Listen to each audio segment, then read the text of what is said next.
Teleprime की इस video series के आज के अध्याय में हम आपको बताएंगे कि टेलीप्राइम में पेमेंट वाउचर क्या है और उसमें ट्रांजैक्शन कैसे रिकॉर्ड करते हैं। इससे पहले वाली वीडियो में हमने आपको रिसीट वाउचर में ट्रांजैक्शंस रिकॉर्ड करना बताया था। उस वीडियो में महत्वपूर्ण बात यह थी कि ट्रांजैक्शन रिकॉर्ड करने के तरीके को हमने सरल और विस्तृत रूप में बताया है। साथ ही टैली के फीचर्स और कॉन्फ़िगरेशंस का भी उपयोग किया गया है और यही तरीका बाकी सभी वाउचर्स के लिए भी है। इसलिए हमारा आपसे निवेदन है कि रिसीट वाउचर की वीडियो को अवश्य देख लें। आगे बढ़ने से पहले हम आपको एक बार फिर से पेमेंट वाउचर के बारे में बता देते हैं। जब व्यवसाय में नकदी या बैंक के माध्यम से कोई भी पेमेंट किया जाता है तो इस तरह के ट्रांजैक्शन की एंट्री पेमेंट वाउचर में रिकॉर्ड की जाती है। एक खास बात का ध्यान रखें, यदि आपने कैश परचेस से संबंधित कोई पेमेंट की है तो वो इस वाउचर में नहीं आएगी और ऐसा इसलिए है क्योंकि टैली ने परचेस के लिए अलग से वाउचर बना रखा है।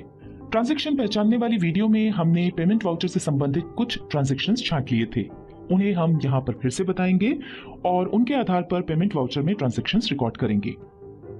हमारा पहला ट्रांजैक्शन है 2 जून को राम शर्मा को नकद 2000 रुपए उधार दिए।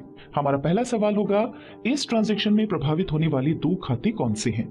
तो ट्रांजैक्शन को ध्यान से देखें, यहां नकदी गई है तो यह हुआ एक खाता। अब दूसरा खाता देखते हैं, नकदी किसको दी है? तो नकदी राम शर्मा को दी है, यानी इस ट्रांजैक्शन से प्रभावित होने वाले 2 खाते हैं, नकदी और राम शर्मा। दूसरा सवाल है, खाते किस प्रकार के हैं? नकदी यानी कैश का खाता रियल अकाउंट है और राम शर्मा का खाता पर्सनल अकाउंट। तीसरा सवाल, कौन सा खाता डेबिट होगा और कौन सा क्रेडिट? राम शर्मा का अकाउंट पर्सनल अकाउंट है और पर्सनल अकाउंट के लिए नियम है डेबिट द रिसीवर, यानी पाने वाले को डेबिट करो। राम शर्मा को हमने रुपए उधार दिए हैं तो राम शर्मा हुआ पाने वाला, मतलब राम शर्मा का खाता डेबिट होगा। अब हम देखते हैं दूसरे खाते को जो कैश का है। कैश गया है, ये रियल अकाउंट है और रियल अकाउंट में जाने वाली वस्तु के लिए गोल्डन रूल ऑफ अकाउंटिंग है क्रेडिट व्हाट गोज आउट, यानी जो वस्तु व्यापार से जाए उसे क्रेडिट करो। इसका मतलब कैश अकाउंट क्रेडिट होगा। चलिए अब टैली में इस ट्रांजैक्शन को रिकॉर्ड कर लेते हैं। यहां हमने टैली में अपनी कंपनी ओपन कर ली है। यदि आपको किसी निश्चित तारीख में बहुत से ट्रांजैक्शंस रिकॉर्ड करना हो तो आप गेटवे ऑफ टैली से करंट डेट बदल सकते हैं। डेट के लिए F2 की प्रेस करें और आप जो तारीख चाहते हैं वो टाइप करें। जैसे हम 2 जून चाहते हैं तो यहां हमने टाइप किया 2/6 और एंटर प्रेस किया। देखिए करंट डेट 2 जून आ गई है। आइए आप ट्रांजैक्शन रिकॉर्ड कर लेते हैं। यहां हमें ट्रांजैक्शंस के अंतर्गत वाउचर्स में जाना होगा और उसके लिए कीबोर्ड पर V की प्रेस करेंगे। संभवतः आपके सामने पेमेंट वाउचर ही खुला होगा, पर यदि कोई दूसरा वाउचर खुला हो तो देखें राइट पैन में सभी वाउचर्स और उनके नाम के पहले उनके शॉर्टकट्स दिखाई पड़ रहे हैं। पेमेंट वाउचर के लिए F5 की प्रेस करें। ऐसा करते ही payment voucher creation screen open हो जाएगी। अभी हम डेट पर हैं और डेट में वही तारीख दिखाई पड़ रही है जो हमने करंट डेट में ली थी। यहां हम आपको एक बात समझाना चाहेंगे। मान लीजिए आपको किसी एक ही तारीख में कई ट्रांजैक्शंस रिकॉर्ड करना है, यानी आपको बार बार डेट बदलने की जरूरत नहीं है, तो फिर बार बार डेट फील्ड पर क्यों जाएं? डेट फील्ड पर जाने से बचने के लिए आपको कॉन्फ़िगरेशन में कुछ चेंज करना होगा। उसके लिए F12 की प्रेस करें। अब यहाँ शो मोर कॉन्फ़िगरेशन यदि नो हो तो बैक स्पेस की से उस पर जाएं और यस टाइप करके एंटर प्रेस कर दें। अब यहां दिखाई पड़ रहे option skip the date field during voucher creation को यस कर दें और फिर इस विंडो को एक्सेप्ट कर लें। ऐसा करने से अब यह होगा कि भविष्य में आप जब भी कोई वाउचर बनाएंगे तो डेट फील्ड में कर्सर नहीं आएगा और जब भी आपको वाउचर की डेट बदलना हो तो डेट की शॉर्टकट की है F2, इसे प्रेस करके आप डेट बदल सकते हैं। हमें 2 जून में ही वाउचर बनाना है, इसलिए हम आगे बढ़ रहे हैं। इसमें पर्टिकुलर्स में DR यानी डेबिट ऊपर आ रहा है, जबकि हमने रिसीट वाउचर में यहाँ पर क्रेडिट लिखा हुआ देखा था। उसका कारण यह है कि टैली ने हमारी सुविधा के लिए पेमेंट वाउचर में ऊपर डेबिट दिया है। डेबिट में हम जिसे रुपया देते हैं उस लेजर का नाम लेना होता है, जैसे कि कोई पार्टी का अकाउंट या कोई एक्सपेंसेस अकाउंट या फिक्स्ड असेट्स का अकाउंट हो सकता है। इसके बाद क्रेडिट में हमने जिस तरह से रुपया दिया है, जैसे कैश या बैंक के माध्यम से, तो उसका अकाउंट लेना होता है।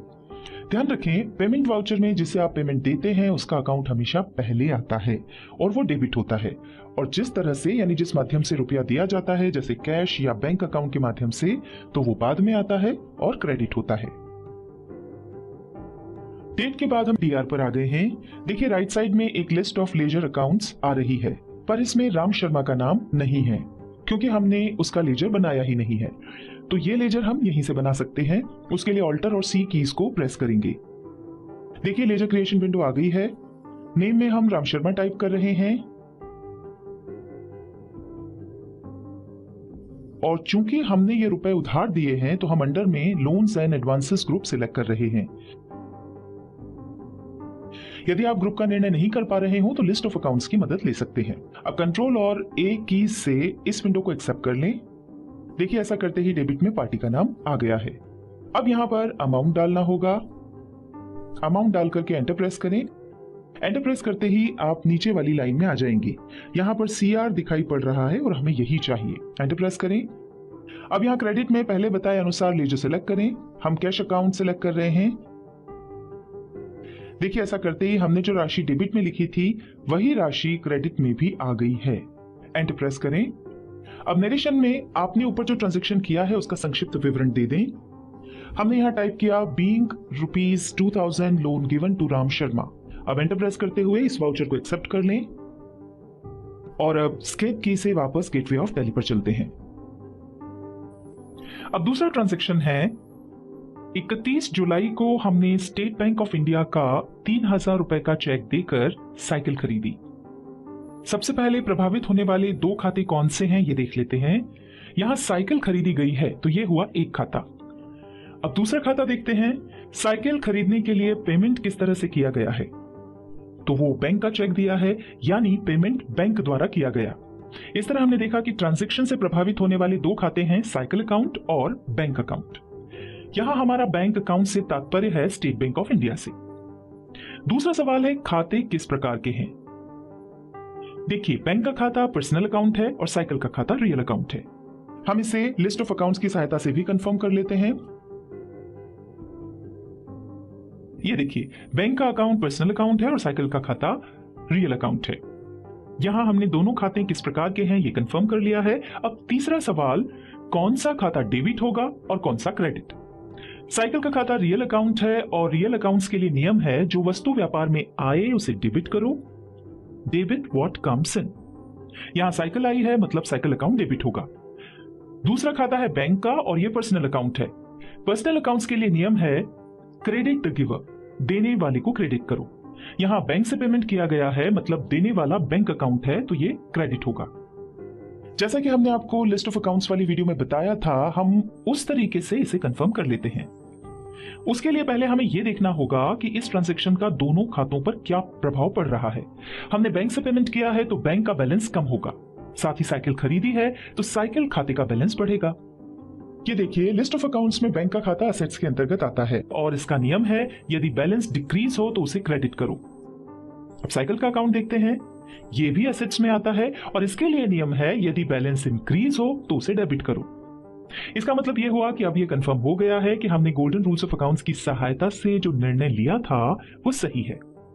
चलिए अब टैली में इस ट्रांजैक्शन को रिकॉर्ड कर लेते हैं।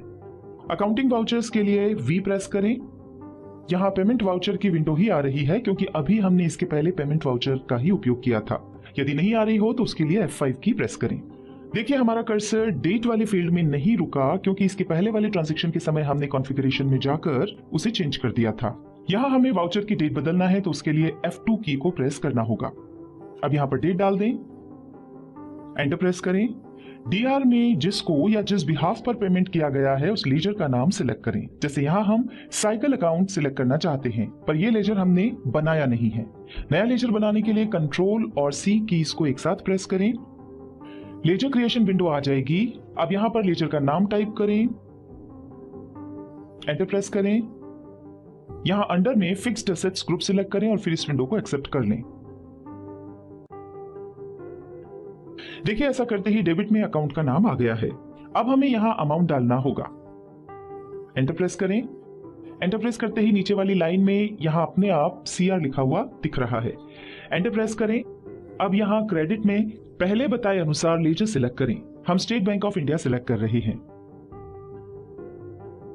देखिए ऐसा करते ही हमने जो राशि डेबिट में लिखी थी वही राशि क्रेडिट में भी आ गई है। अब एंटर प्रेस करें। ऐसा करते ही बैंक एलोकेशन विंडो आएगी जिसमें राइट साइड में एक लिस्ट दिखाई पड़ेगी और यदि लिस्ट ना दिखाई दे तो स्पेस बार प्रेस करें। यहां लिस्ट में कुछ ट्रांजैक्शन टाइप दिखाई पड़ रहे हैं। पेमेंट के अन्य ट्रांजैक्शन टाइप देखने के लिए शो मोर पर क्लिक करें या उस पर जाकर एंटर प्रेस करें। ऐसा करते ही सभी ट्रांजैक्शन टाइप्स दिखाई पड़ने लगेंगे। इनमें से आपने जिस भी तरह से पेमेंट किया है वो सिलेक्ट करें। हम चेक सिलेक्ट कर रहे हैं। अब एंटर प्रेस करते हुए इंस्ट्रूमेंट नंबर पर आए। यहां आपने जो चेक दिया है उसका नंबर टाइप कर दें और फिर एंटर प्रेस करें। इंस्ट्रूमेंट डेट में जिस तारीख का चेक दिया है वो तारीख टाइप करें। यहां बाय डिफॉल्ट वाउचर की तारीख ही आ रही है और यही हमें चाहिए। यहां पर एक महत्वपूर्ण बात का ध्यान रखें, हमने ट्रांजैक्शन टाइप में चेक सिलेक्ट किया था, इसलिए उससे संबंधित जानकारी मांगी जा रही है। आप जो भी ट्रांजैक्शन टाइप करेंगे यहां आपको उससे संबंधित जानकारी देना होगी। तारीख टाइप करने के बाद अब एंटर प्रेस करके आगे बढ़ें। यहां पर नरेशन टाइप कर दें। Being ₹3,000 paid towards purchase of cycle, YDA State Bank of India, cheque number 12455 और अब इस वाउचर को एक्सेप्ट कर लें। अभी हमने पेमेंट वाउचर में जो ट्रांजैक्शंस रिकॉर्ड किए हैं उन्हें हम डे बुक में कैसे देख सकते हैं और इन ट्रांजैक्शंस में हमने जो लेजर उपयोग किए हैं उन पर इन ट्रांजैक्शंस का क्या प्रभाव पड़ा, ये हम आपको सभी वाउचर्स को समझाने के बाद बताएंगे। इस वीडियो में आपने पेमेंट वाउचर के बारे में जाना और इसके बाद वाली वीडियो में हम आपको बताएंगे कि कॉन्ट्रा वाउचर क्या है और उसमें ट्रांजैक्शन कैसे रिकॉर्ड करते हैं।